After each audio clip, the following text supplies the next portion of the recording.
पुसद दिनांक 27 मार्च. शरद पवार यांच्या नेतृत्वाखालील राष्ट्रवादी काँग्रेस शरदचंद्र पवार पक्षाची पुसद विभागीय आढावा बैठक उत्साहात पार पडली. पुसद, उमरखेड आणि महागाव या 3 तालुक्यांचा संयुक्त आढावा घेण्यासाठी ही बैठक पक्ष कार्यालय पुसद येथे आयोजित करण्यात आली होती.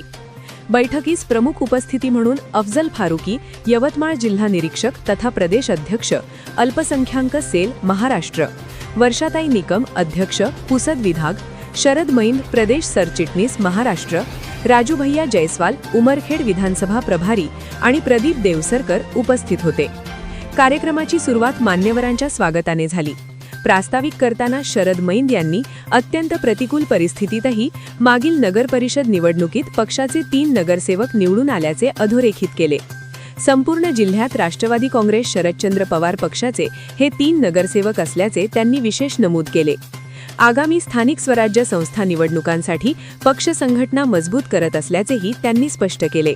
यावेळी अकिल मेमन, गटनेते महाविकास आघाडी, नगर परिषद पुसद तसेच प्रदीप देवसरकर आणि राजू भैया जयस्वाल यांनी मनोगत व्यक्त केले.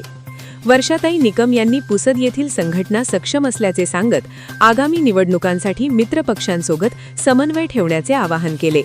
अफजल फारुकी यांनीही शरद मैंद यांच्या नेतृत्वाखाली संघटना एकसंध असल्याचे सांगत कार्यकर्त्यांनी निवडणुकांच्या तयारीला लागावे आणि मित्रपक्षांशी सुसंवाद राखून वाटाघाटी कराव्यात असे मार्गदर्शन केले. कार्यक्रमाचे संचालन नारायण क्षीरसागर यांनी केले, तर आभार प्रदर्शन नाना बेले यांनी मानले. या बैठकीला राष्ट्रवादी काँग्रेस शरदचंद्र पवार पक्षाच्या विविध सेलचे पदाधिकारी व कार्यकर्ते मोठ्या संख्येने उपस्थित होते.